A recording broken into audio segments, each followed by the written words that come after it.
Hello once again, BA 298 Leadership class. As indicated on our course guide, the first leadership model that we shall consider is servant leadership. Servant leadership has been of interest to leadership scholars for more than 40 years.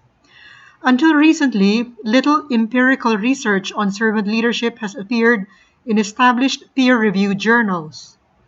Most of the academic and non-academic writing on the topic has been prescriptive, focusing on how servant leadership should ideally be, rather than descriptive, focusing on what servant leadership actually is in practice. However, in the past 10 to 15 years, multiple publications have helped to clarify servant leadership and substantiate its basic assumptions. The basic ideas and prescriptions of servant leadership resonated with many as an ideal way to run an organization. Servant leadership was actually adopted as a guiding philosophy in many well-known organizations. For example, Southwest Airlines and its CEO, Herb Kelleher. He had a zest for life, an indefatigable spirit, a contagious sense of humor, a servant's heart, and an intellectual acumen that allowed him to carry an interesting conversation with anyone, anywhere, about anything. For almost 30 years, we've been asking, what if you could build a company that is as human as the human beings in it? Herb Kelleher did it. Ken Melrose, founder and chief servant of Leading by Serving, and former chairman and CEO of the Toro company, has been fondly remembered as a humble, kind, philanthropic servant leader and a jokester who loved to make people smile. They say that Ken was an extraordinary person whose wide-ranging accomplishments were driven by his unwavering commitment to serving others. Ken's core values enabled him to positively impact so many throughout his professional career, during his post-retirement mission to advance the principles of servant leadership, and in his generous philanthropic efforts. Max De Pree helped make Herman Miller a leader in management philosophy and human-centered design. One of Herman Miller founder D.J. De Pree's three sons, Max codified the company's values in a series of books on leadership. He will be fondly remembered for establishing concepts such as servant leadership and inclusive capitalism that have become deeply rooted in the company's culture. In 1970, Max began a poetic brief for a Herman Miller manufacturing facility in the United Kingdom by stating, "Our goal is to make a contribution to the landscape of aesthetic and human value." James H. Blanchard served as CEO of Synovus, a financial services company based in the state of Georgia from 1971 to 2005. During his 35 years as CEO, Blanchard placed tremendous emphasis on leadership education at the company, particularly on servant leadership. With Blanchard's strong encouragement, Synovus has operated under a decentralized, autonomous management approach for community banking, a management philosophy that continues up to today. Stacy McCall leads ServiceMaster by Stratos, one of the largest ServiceMaster clean contract janitorial franchises in the world, with a fierce dignity and commitment to over 500 employees and more than 185 customers across 3 U.S. states. By instituting strong core values, such as honoring God in all that they do, excelling with customers, and helping people develop, Stacy works to instill a corporate culture that encourages positive workforce development and focuses on successful customer relationships, leading to low employee turnover and long-term client relationships. What then is servant leadership? Scholars have addressed this approach from many different perspectives, resulting in a variety of definitions of servant leadership. Robert Greenleaf, 1970, provides the most frequently referenced definition. Servant leadership begins with the natural feeling that one wants to serve first. Then conscious choice brings one to aspire to lead. The difference manifests itself in the care taken by the servant, first to make sure that other people's highest priority needs are being served. Servant leadership is a paradox, an approach to leadership that runs counter to common sense. Our everyday images of leadership do not coincide with leaders being servants. Leaders influence and servants follow. How can leadership be both service and influence? How can a person be a leader and a servant at the same time? Servant leadership is an approach focusing on leadership from the point of view of the leader and his or her behaviors.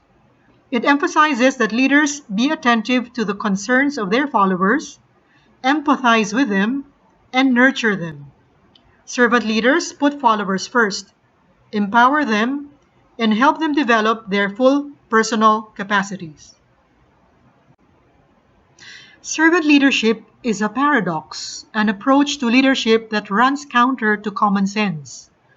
Our everyday images of leadership do not coincide with leaders being servants. Leaders influence and servants follow. How can leadership be both service and influence? How can a person be a leader and a servant at the same time? Servant leadership is an approach focusing on leadership from the point of view of the leader and his or her behaviors. It emphasizes that leaders be attentive to the concerns of their followers, empathize with them, and nurture them. Servant leaders put followers first, empower them, and help them develop their full personal capacities. Robert Greenleaf, a former AT&T executive, developed the basic concept of servant leadership after reading Hesse's novel The Journey to the East, where the servant Leo turns out to be the true leader of a group of travelers on a spiritual journey. What makes the idea of the leader as servant so appealing for so many scholars, but particularly also practitioners, is the striking idea that leadership is not about the grandiosity of a leader, but about those he or she serves.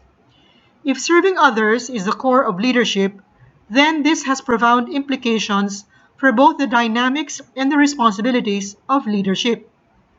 Serving others requires, on the one hand, attentiveness, humility, and modesty, and on the other hand, it requires a willingness and desire to support others and to care for their interests and needs.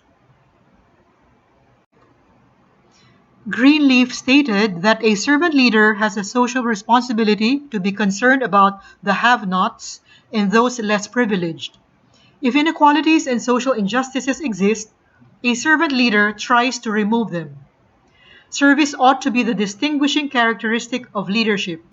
Not only would it create a better, stronger society, but people themselves would find greater joy in their lives if they raised the servant aspect of their leadership and built more serving institutions. Herman Hesse's Journey to the East is the story of a band of men on a mythical journey. The key person in the story is Leo. He is a servant who does chores for the travelers, but he also lifts their morale with his positive spirit and his singing. He is the glue that holds the group together. The travelers all sense Leo's extraordinary presence. The journey goes well until Leo disappears. Without Leo, the group falls apart, and the journey has to be abandoned. They simply cannot continue. The traveler who tells the story goes looking for Leo, and after some years of wandering, he finds Leo. He discovers that Leo, whom he had known first as servant, was in fact the titular head of the order that sponsored the journey. Leo is its guiding spirit, a great and noble leader. The Larry C. Spears Center for Servant Leadership is an exciting new venture of the longtime president and CEO of the Robert K. Greenleaf Center for Servant Leadership, Larry Spears. In addition, Larry Spears also teaches graduate courses in servant leadership for Gonzaga University in Washington State. The journal article, published in 2010, says servant leadership seeks to involve others in decision making, is strongly based in ethical and caring behavior, and enhances the growth of workers while improving the caring and quality of organizational life. Spears also spelled out the 10 characteristics of servant leaders. The 10 characteristics of servant leadership are as shown on the slide. First, listening. Servant leaders communicate by listening first. They recognize that listening is a learned discipline that involves hearing and being receptive to what others have to say. Through listening, servant leaders acknowledge the viewpoint of followers and validate these perspectives. Second, empathy. Empathy is standing in the shoes of another person and attempting to see the world from that person's point of view. Empathetic servant leaders demonstrate that they truly understand what followers are thinking and feeling. When a servant leader shows empathy, it is confirming and validating for the follower. It makes the follower feel unique. I refer you to the literature online for the descriptions of the rest. I beg your indulgence for paying tribute here to my brother Bernard, who unexpectedly passed away in the US last June. I ask you to pray for his soul and for my family as we continue to grieve. Bernard was VP Global Technology at JP Morgan Chase. About a week after Mike found out about his demise, he wrote this letter to the JP Morgan organization. Apart from referring to my brother's expertise and competence, he says, he will be most remembered for his utmost humility and professionalism. I dare say he can be offered as an exemplar of servant leadership.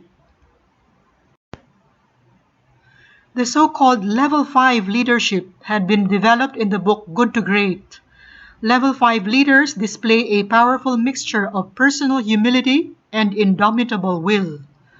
They're incredibly ambitious, but their ambition is first and foremost for the cause, for the organization and its purpose, not themselves. While Level 5 leaders can come in many personality packages, they are often self-effacing, quiet, reserved, and even shy. Some leadership gurus have suggested that servant leadership is leading with the heart.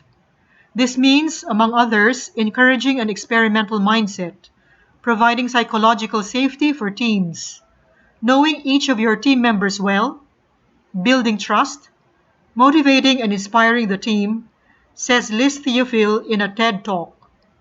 This shall be your assignment essay for this week. View the TED Talk and answer the question, what does leading with the heart mean? Thank you. We can now have Q&A.